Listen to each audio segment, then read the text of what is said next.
छात्र छात्राओं पे लाठी चार्ज कर रही है। आप ये जूते और चप्पल की गिनती बता सकते हैं कि कैसे दिल्ली पुलिस ने मोदी और शाह के कहने पर निर्दोष निहत्थे छात्रों पे लाठी चार्ज किया। ना केवल छात्र, उनके साथ उनके माँ बाप आए, इस उम्मीद से आए कि इस देश का जो आज एजुकेशन सिस्टम है उसको खत्म कर दिया गया, ध्वस्त कर दिया गया, कमजोर कर दिया गया, हमारे बच्चों को न्याय मिलेगा। हमने वीडियो के माध्यम से देखा छोटे छोटे बच्चों को मारा गया। आज पूरे देश का विद्यार्थी जंतर मंतर पे इसी आशा और उम्मीद के साथ में है कि उनको न्याय मिलेगा। लेकिन सोचिए, 25 से ज्यादा छात्र छात्राओं ने नीट पेपर लीक के कारण सुसाइड कर लिया। मोदी शाह में इतनी भी मानवता नहीं है, इतनी भी नैतिकता, इतनी भी समझ नहीं है कि जिन परिवारों ने अपने बच्चे खोए हैं उन परिवारों से जाके वो बातचीत करे, उनको सांत्वना दे, उनको हिम्मत दे, उनको गले लगाए। साथियों, हमारी लड़ाई ऐसी सरकार से है जिसमें ना आज मानवता है, ना नैतिकता है, ना कोई जवाबदेही, ना कोई जिम्मेदारी है। आज ये लड़ाई किसी वर्ग की, किसी दल की, किसी व्यक्ति की नहीं है। ये लड़ाई समूचे हिंदुस्तान के विद्यार्थियों की है, जिसको वो बेखौफ होकर लड़ रहा है। हमने देखा कल बिहार में कार्यकर्ताओं पर, छात्र छात्राओं पर लाठीचार्ज किया गया। उसमें हमारे साथी पटना विश्वविद्यालय के अध्यक्ष भाई शांतनु शेखर और करीब 50 से ज्यादा छात्र छात्राओं को गिरफ्तार किया गया। आधी रात को जाके उनके घर पे छापा मारा गया। गुंडों की जगह जाकर उनके घर परिवार वालों को डराया जाता है, धमकाया जाता है।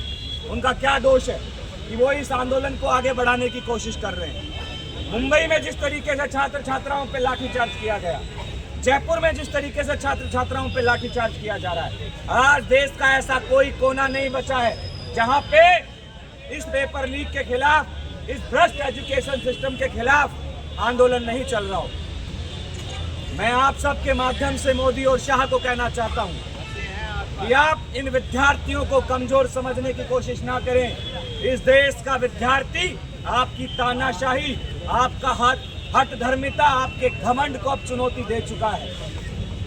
कोई अब दूर नहीं है वो दिन जब आपको कुर्सी छोड़ के इस देश से भागना पड़ेगा।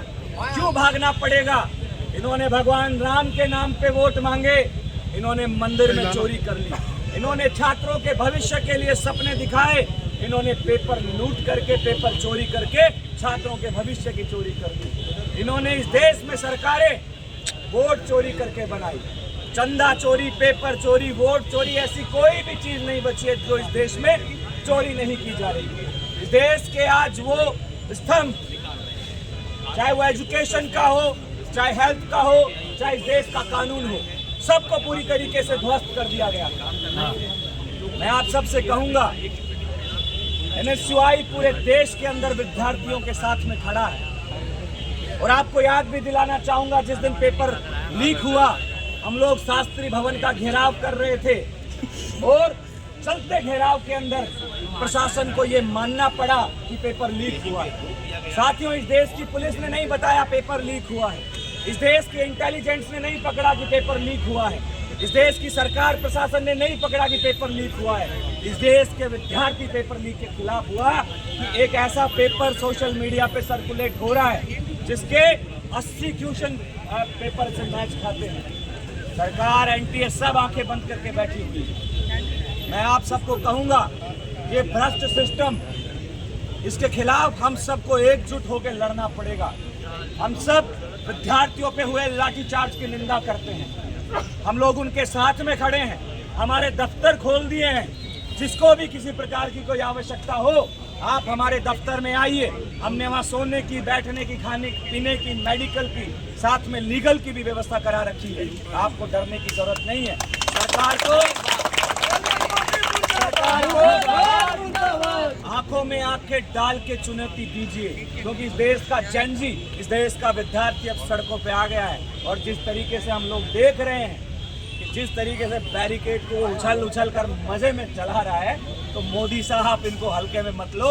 ये आपकी सरकार बदलने के लिए तैयार है, और सरकार बदलने के लिए इसलिए तैयार है क्योंकि इस देश के नौजवानों के भविष्य को आपने लूटा है। आप हत्यारे हो। 25 से ज्यादा छात्र छात्राओं ने सुसाइड कर लिया। धर्मेंद्र प्रधान का रिजिग्नेशन आपने अभी तक नहीं लिया। तो मैं आप सबको कहूंगा कि लड़ाई लंबी है। आप और हम सब मिलकर एक दूसरे का कंधे से कंधा मिलाकर ताकत बनेंगे और इस देश के तानाशाह मोदी और शाह को जो है चुनौती देंगे। धर्मेंद्र प्रधान का इस्तीफा तो हम लेके रहेंगे, लेकिन हमें ये भी याद रखना है, ये अनपढ़ों की और चोर लुटेरों की सरकार है। कोई दूसरा धर्मेंद्र प्रधान का पैदा कर दे, इसलिए इस सरकार को उखाड़ के फेंकना, ये मान के चलना। यही सरकार अगर इस तरीके से रही तो इस पूरे देश को बर्बाद कर दिया।